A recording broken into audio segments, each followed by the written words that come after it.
Hey drinking buddies, thanks for joining me again today. This video was requested by my biggest fan and my favorite drinking buddy, so this one's for you, Father. We're going to be working into the neck and shoulders, specifically where they meet. And a lot of people carry tension in this area. A lot of people get this area tight because they're side sleepers or they sleep with their pillow bunched up under their shoulders, so it can get out of whack pretty easily if you're using a cell phone, using your ear to hold your cell phone, for example, or using a heavy handbag of some kind. So it's a problem area for a lot of people. So I hope this is helpful for you. We'll start by inhaling, tilting your chin straight up toward the ceiling. And then as you exhale, drop your chin down to one of your shoulders. So you should feel that stretch along the side of your neck, from the bottom of your skull to the top of your shoulder. Then when you're ready to inhale again, you'll bring it up back to center and over to the other side. And just find your own pace and range of motion here. As long as it takes for you to exhale, that's the amount of time it should take for your chin to come all the way to your shoulder. And as long as it takes for you to inhale, that's the amount of time it should take for your chin to come up back to center. And you only need to do this a handful of times. You'll start to feel some popping and clicking as ligaments and tendons and nitrogen bubbles are getting moved around.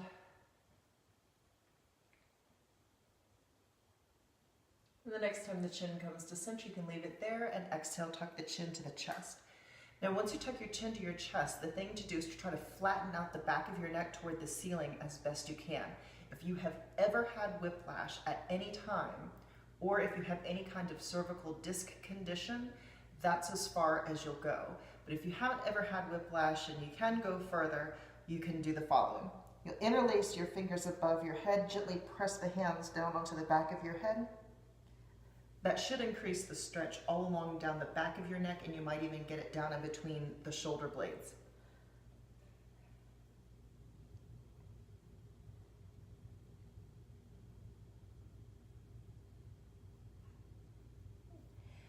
And release the hands from the head, bring the chin parallel to the floor. You're just going to drop one of your ears to your shoulder. So I have my right ear to my right shoulder, so I'm feeling the stretch down the side of my left side of my neck and my left upper trapezius. And if I want to intensify that, I'll press my opposite hand, in this case my left hand, into the floor next to me, and that just opens this up a little bit more. So it doesn't matter what side you start on, and it doesn't matter if you want to press your opposite hand into the floor or not. Some people like to use their free hand to call their ear deeper to their shoulder. Some people like to use their free hand to gently massage at the upper trapezius muscle. That's just a bear to get to, and sometimes you just gotta get in there with your hands.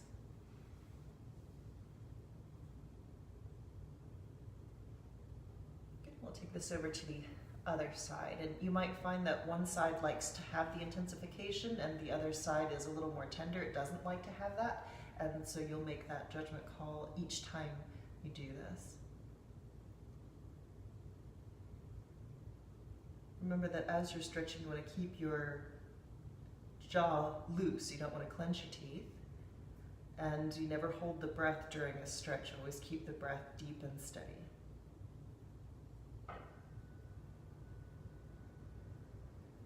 And release. Just roll the shoulders up, back and around, get some synovial fluid moving around in the joints. Now I have my feet crossed because that's comfortable for me, but you certainly don't have to have your feet crossed if that's not comfortable for you. You can have one in, one out, both of them out, however you like. But you're going to place your hands on your knees wherever they happen to be located. We're going to open up the front of the chest and pectorals.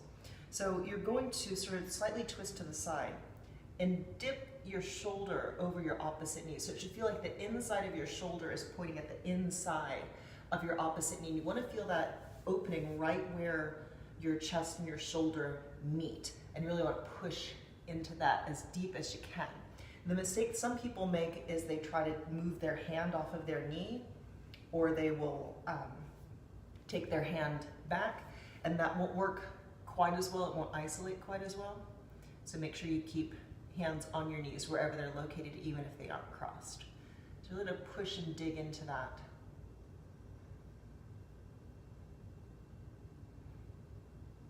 Good. And we'll take it to the other side. So slight twist and then you're going to drop your shoulder down and forward as though you're pointing it toward the inside of your opposite knee.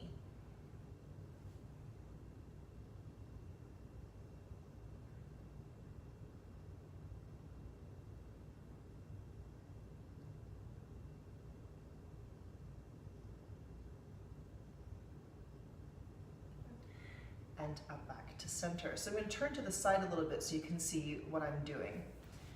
You can stay oriented just as you are. So take your hands up behind your back as high as you can. So for some of us, you might not even touch your fingertips and your hands might be down by the sacrum. You might be able to get your hands up by the tips of your shoulder blades. Wherever they end up is fine. And you're going to pull your elbows toward the wall behind you. So the thing that you'll be feeling stretch in addition to your pecs is your bicep tendon. And sometimes when we get neck and shoulder tightness, it can masquerade as just plain muscle soreness, but it can often be tendonitis or a combination of the two.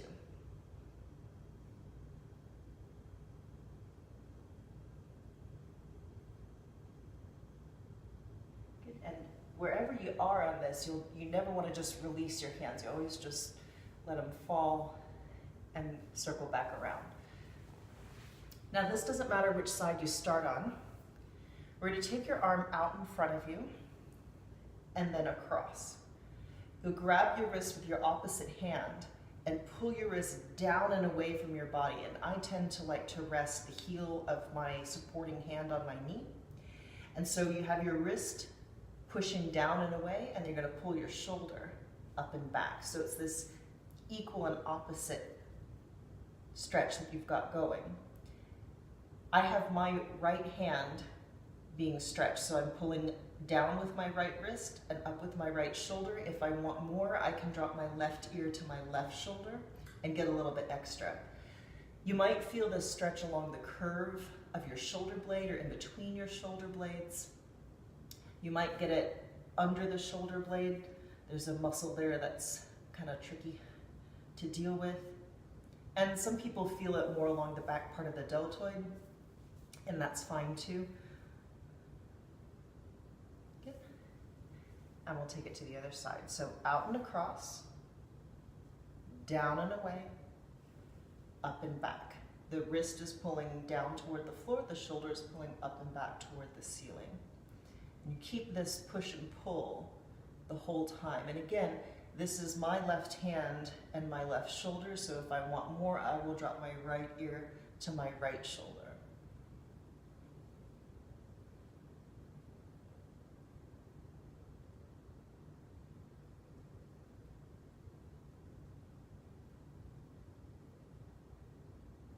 Good. And release. Finally, just round up through the backs of your shoulders like you're making a C shape with your back. Really pull your belly in, tuck your chin to your chest, and push out between your shoulders as much as you can. You might feel some fascial stretch here. You might just feel plain old muscle stretch. Some people it's really intense, and some people don't feel much at all. That's okay. And then back onto the sitting bones. We'll take your hands behind your back as low as you can. So you want to straighten out your elbows as much as possible. And you'll tuck your chin to your chest. And while you're pulling your hands down toward the floor, you'll swing your chin on your chest from side to side, like this. So keep going. Here's how it looks from the side.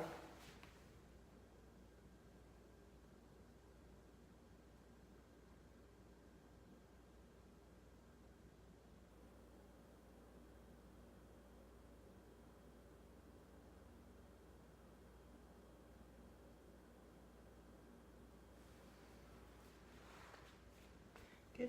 And finally, just roll the shoulders up, back, and down.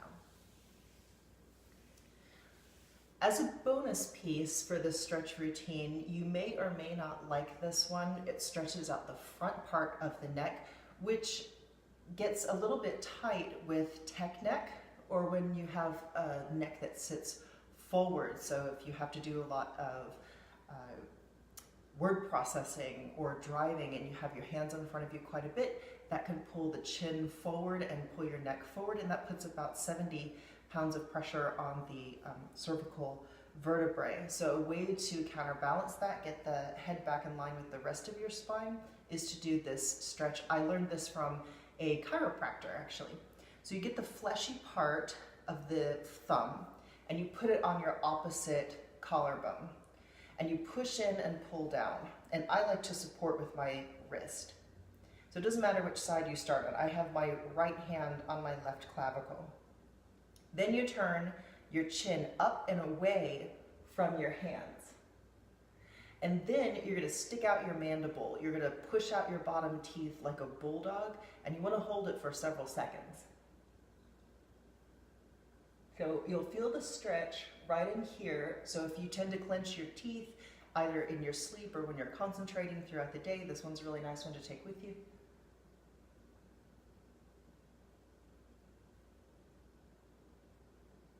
Good, and over to the other side for this bonus stretch. The fleshy part of your thumb to your opposite collarbone. You push in and pull down so the skin should be taut. And then I like to brace with my opposite hand. The chin goes up and away and the bottom teeth go out.